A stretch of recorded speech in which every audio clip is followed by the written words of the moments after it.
Good evening, and welcome to Truth Report. I'm Alex Truth, and tonight we are covering a packed slate of stories that span the globe, from the chaos of trade wars to the horror of mass violence, from the world's biggest sporting rivalries to the quiet resilience of faith communities thriving against the odds. I'm Maya Clarity, and tonight's broadcast is one you'll want to stay for. We're going to dig into the Trump administration's new 15% tariff regime and what it actually means for trade deals the United States already signed with its partners. We're talking about agreements with the EU, Vietnam, the UK, India, and more, deals negotiated in good faith that are now thrown into legal and economic limbo.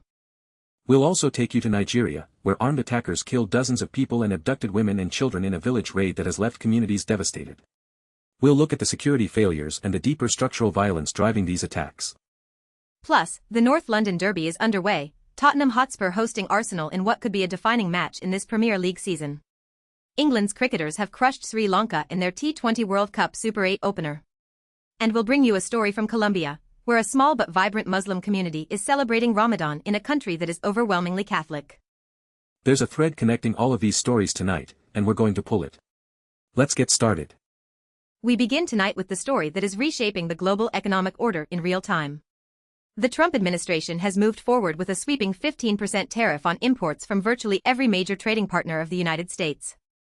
According to Al Jazeera's reporting, this levy is not just a negotiating tactic, it is now active policy, and it is throwing existing trade agreements into turmoil.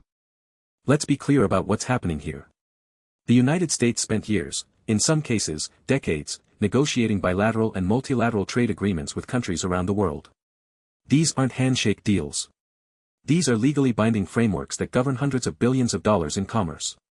The EU, Vietnam, the United Kingdom, India, all of these nations either signed or finalized agreements with Washington. And now, with the stroke of a pen, a blanket 15% tariff has been layered on top of those agreements. The legal implications are staggering. Trade deals typically include provisions about tariff rates, that's the whole point. You negotiate lower tariffs in exchange for market access, regulatory alignment, or other concessions. When one party unilaterally imposes a new across-the-board levy, it effectively nullifies the tariff schedules embedded in those agreements. So the question becomes, are these deals still valid? And if they're not, what happens to the industries and workers who built their livelihoods around them? Let's take the European Union first. The EU and the US have been in various stages of trade negotiation for years, with billions in transatlantic commerce flowing under established frameworks. European manufacturers, agricultural exporters, and tech companies structured their supply chains around predictable tariff rates. A 15% levy on top of existing rates doesn't just increase costs, it fundamentally alters the calculus of whether it makes economic sense to trade with America at all. And the EU is not going to sit quietly. Brussels has already signaled retaliatory measures in response to previous tariff escalations under this administration. We've seen this playbook before: the US imposes tariffs, trading partners retaliate, and ordinary consumers on both sides end up paying more for everyday goods. The difference this time is the scale. This isn't targeted at steel or aluminum. This is a blanket levy that touches nearly everything. Vietnam is another critical case. The US-Vietnam trade relationship has expanded enormously in recent years, in part because companies shifted manufacturing out of China to avoid earlier rounds of tariffs. Vietnam became a beneficiary of the trade war with Beijing, factories opened, exports surged, and a bilateral trade framework was put in place to manage the growing relationship.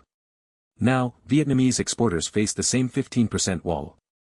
The irony is painful. Companies that moved to Vietnam specifically to escape tariffs are now hit by tariffs anyway. The United Kingdom presents yet another dimension. Post-Brexit, Britain has been desperate to secure trade deals to prove that leaving the European Union was worth it. A US-UK trade agreement was supposed to be the crown jewel, the special relationship made economic.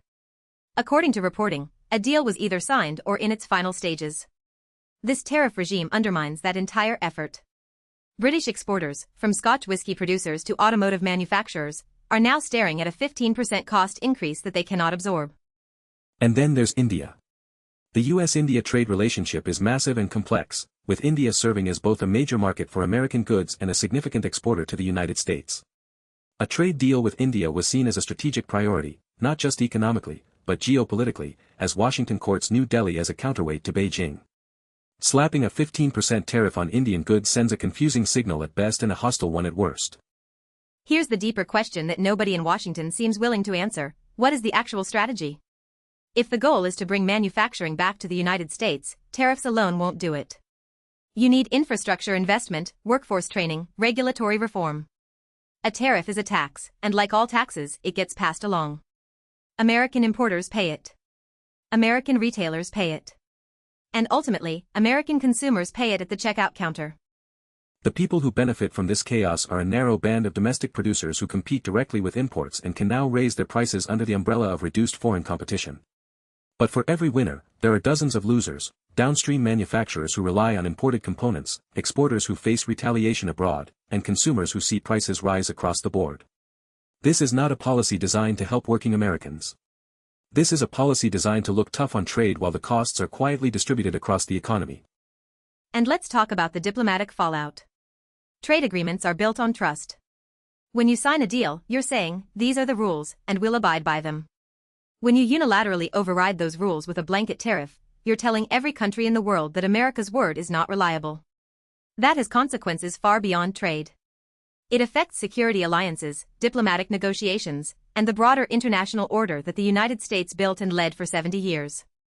We'll be watching this story closely, because the ripple effects are only beginning. Now, we need to turn to a story of devastating violence. Let's go to Nigeria. Armed attackers have killed dozens of people and abducted women and children in a village attack in Nigeria. According to Al Jazeera's reporting, armed men descended on the village, carrying out a massacre that left the community shattered. The abductions of women and children add a horrifying dimension to what is already a catastrophic security failure. Let's put this in context, because this is not an isolated incident. Nigeria has been plagued by armed violence across multiple regions for years. In the northwest, bandit groups have terrorized rural communities, carrying out raids for ransom, cattle theft, and territorial control. In the northeast, the Boko Haram insurgency and its splinter factions continue to carry out attacks. And in the Middle Belt, farmer-herder conflicts have escalated into communal massacres. The common thread is a security apparatus that is stretched thin, underfunded, and in many cases, absent from the communities that need protection most. The abduction of women and children is a tactic we've seen before in Nigeria, most infamously with the Chibok schoolgirls kidnapped by Boko Haram in 2014. That incident drew global attention and the Bring Back Our Girls campaign. But the uncomfortable truth is that abductions have continued at a staggering pace in the years since, with far less international attention. Hundreds, potentially thousands, of people have been taken in raids across Nigeria's northern regions. Who are the attackers? In many of these incidents, the perpetrators are loosely organized armed groups, sometimes called bandits, sometimes affiliated with militant organizations, sometimes operating purely for economic gain.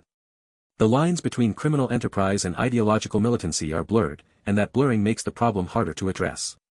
You can't negotiate with a group that has no coherent political demands. And you can't defeat a group militarily when it dissolves back into the civilian population after an attack. The Nigerian government has deployed military operations in affected regions, but the results have been mixed at best. Airstrikes and ground offensives have killed some fighters but have also resulted in civilian casualties that further alienate communities. Meanwhile, the underlying drivers of violence, poverty, inequality, competition for resources, and the collapse of traditional governance structures remain unaddressed. You cannot bomb your way out of a crisis rooted in economic desperation and institutional failure. And the international community bears responsibility here too. Nigeria is Africa's largest economy and most populous nation. What happens in Nigeria reverberates across the continent and beyond. Yet the global response to Nigeria's security crisis has been muted compared to crises elsewhere. Diplomatic attention is finite, and Nigeria's complex, multi-layered conflicts don't lend themselves to simple narratives or quick interventions. The victims of this latest attack deserve more than a news cycle. They deserve a sustained commitment to security, justice, and accountability. The women and children who were abducted deserve to be found and brought home. And the communities living in fear across Nigeria's vulnerable regions deserve a government and an international community that treats their lives as worthy of protection. We will continue to follow this story and demand answers about what is being done. Now, let's shift to something that, on the surface, looks very different but is also a story about identity, power, and belonging. The North London Derby. Tottenham Hotspur are hosting Arsenal today in one of the most anticipated fixtures of the Premier League season. According to Al Jazeera's live coverage, the build-up has been intense, with both clubs understanding the stakes. This is more than a local rivalry, it's a match with serious implications for the title race and European qualification. For those who don't follow English football, let me set the scene. Tottenham and Arsenal are separated by about 4 miles in North London. They've been rivals for over a century. Derbies between these two clubs are about identity, which side of North London you're from, which community you belong to, which set of values your club represents. Arsenal have historically been the more successful club, but Tottenham have invested heavily in recent years to close the gap. The Premier League context makes this one even bigger. Arsenal have been challenging for the title in recent seasons after years of underperformance, and their trajectory under manager Mikel Arteta has transformed them back into genuine contenders. Tottenham, under Ange Postecoglou, have been playing an attacking, entertaining style that has won admirers but hasn't always translated into consistent results. A derby win for either side could define their season. But here's what I want to dig into, the economics behind this spectacle. The Premier League is the wealthiest football league in the world, generating billions in broadcast revenue, sponsorship, and commercial income. That money flows to the clubs, to the players, to the agents, but how much flows back to the communities these clubs are supposed to represent? Ticket prices at both Tottenham and Arsenal are among the highest in English football. Working-class fans who built these clubs are being priced out of attending matches. Tottenham's new stadium is a billion-pound architectural marvel, and it's also a symbol of the gentrification sweeping through that part of North London. The area around the stadium has been transformed, new developments, rising property values, displaced communities. The club argues it's regeneration. Critics argue it's displacement dressed up in corporate language. The football may be beautiful, but the economics are brutal for the people who've lived there for generations. And let's not forget the global dimension. Both clubs are owned by wealthy individuals, Arsenal by Stan Kroenke's KSE Group, Tottenham by Joe Lewis and Daniel Levy's ENIC. These are not community organizations. They are commercial enterprises that happen to play football. The decisions they make are driven by return on investment, not by loyalty to the supporters who fill the stands week after week. That said, the match itself is a genuine spectacle, and the passion of the fans is real. Whatever the corporate structure above them, the supporters who pack into these stadiums and watch from living rooms around the world are connecting to something meaningful: community, identity, the shared experience of caring deeply about something unpredictable. That's the magic of sport, and it persists despite every attempt to commodify it. We'll have more on the result as the match plays out. Now, let's cross over to cricket, where England have put on a dominant display in the T20 World Cup. England's bowlers have demolished Sri Lanka in their Super 8 opener at the T20 World Cup, bowling out the host nation for just 95 runs in Palakkale. According to Al Jazeera's report, the 2022 champions were clinical, with their pace and spin attack proving too much for a Sri Lankan batting lineup that never got going. This is a statement performance from England. The T20 World Cup Super 8 stage is where the tournament gets serious, the group phase is over, and every match now carries elimination stakes. To bowl out the host nation for under 100 runs on their own soil is a display of bowling excellence that sends a message to every other team in the competition. Sri Lanka, as the host nation, would have been desperate to put on a show for their home fans.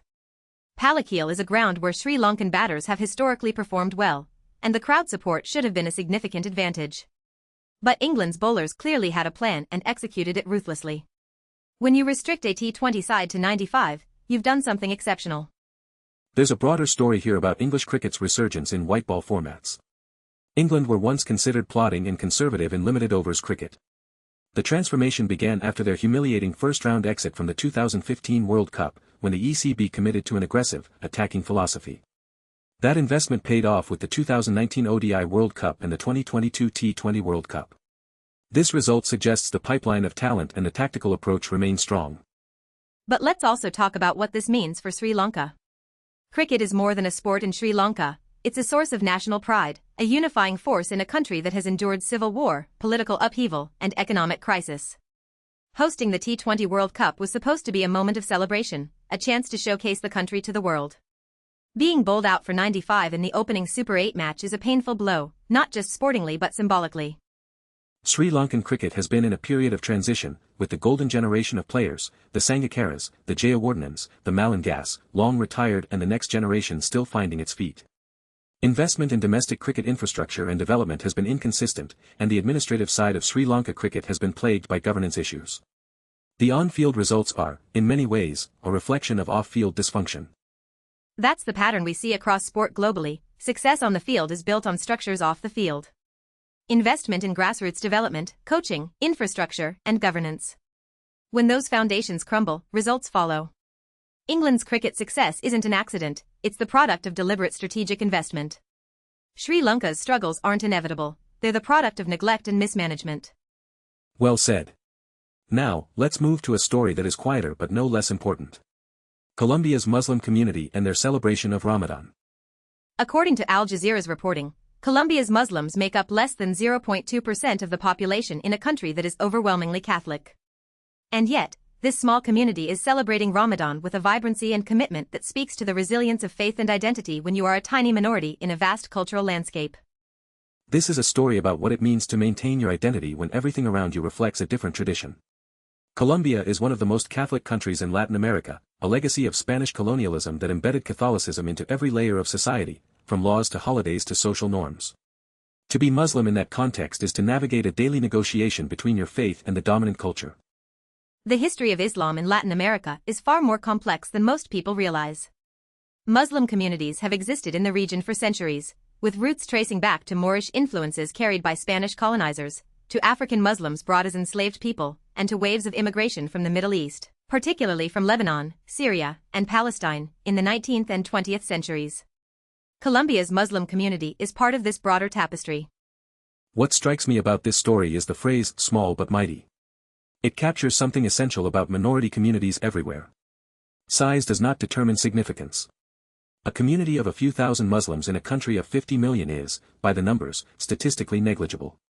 But the act of maintaining your faith, your practices, your community, of fasting during Ramadan, of gathering for prayers, of passing traditions to the next generation, that is an act of profound cultural resistance. And Ramadan itself is a practice that transcends borders and demographics. Across the world, nearly 2 billion Muslims observe the holy month.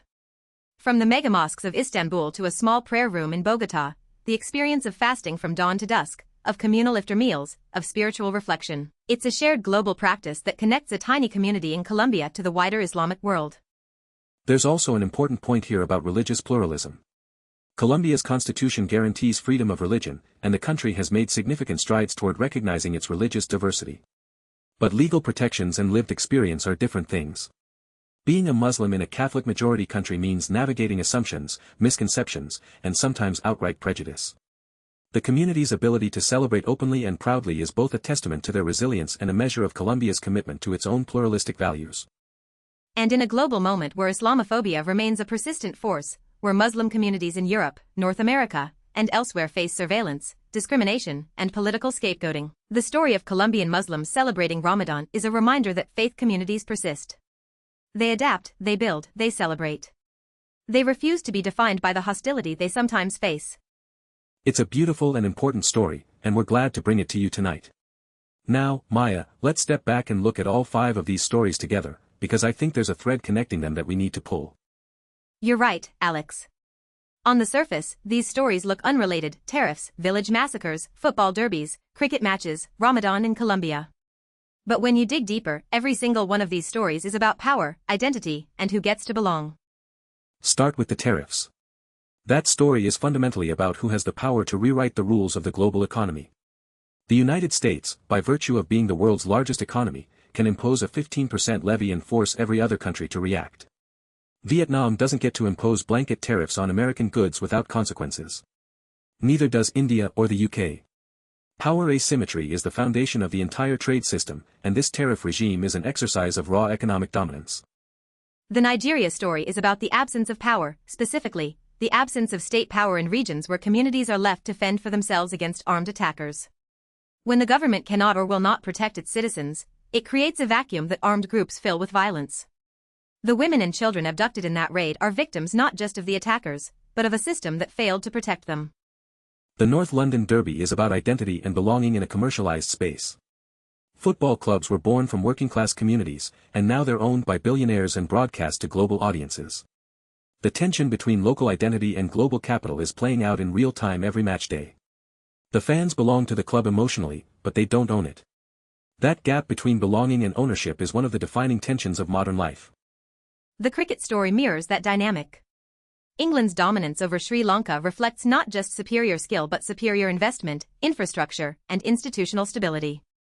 The gap between wealthy cricket boards and struggling ones produces predictable outcomes on the field. Sport is supposed to be a level playing field, but the playing field is never level when the resources are so unequal. And the Colombia story brings it home, belonging when you are a minority. The Muslim community there didn't choose to be tiny. History, geography, and colonial legacies shaped their demographics. But they chose to persist, to practice, to celebrate. In a world that often demands assimilation or silence from minorities, that persistence is itself a form of power. The pattern across all 5 stories is this: power determines who gets to set the rules, who gets protected, who gets heard, and who gets forgotten. The tariff regime benefits American producers at the expense of global partners. The security vacuum in Nigeria sacrifices rural communities. The Premier League enriches owners while pricing out fans. Cricket investment flows to the wealthy boards. And minority communities survive not because of the system, but often despite it. And our job, the job of journalism, is to make that pattern visible. Because when people can see the structure, they can challenge it. When trade deals are broken behind closed doors, someone has to report it. When villages are attacked and the world looks away, someone has to say their names. When billionaires extract wealth from communities, someone has to follow the money.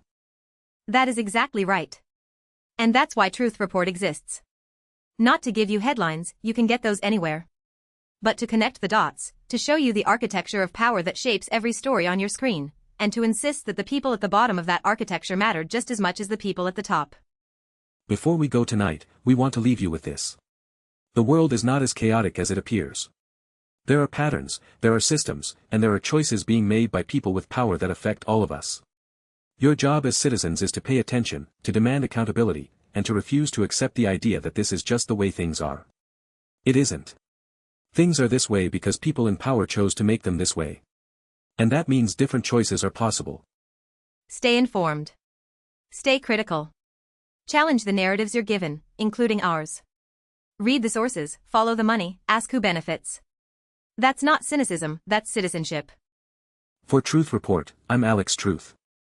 And I'm Maya Clarity. We'll see you next time. Stay sharp out there. Good night.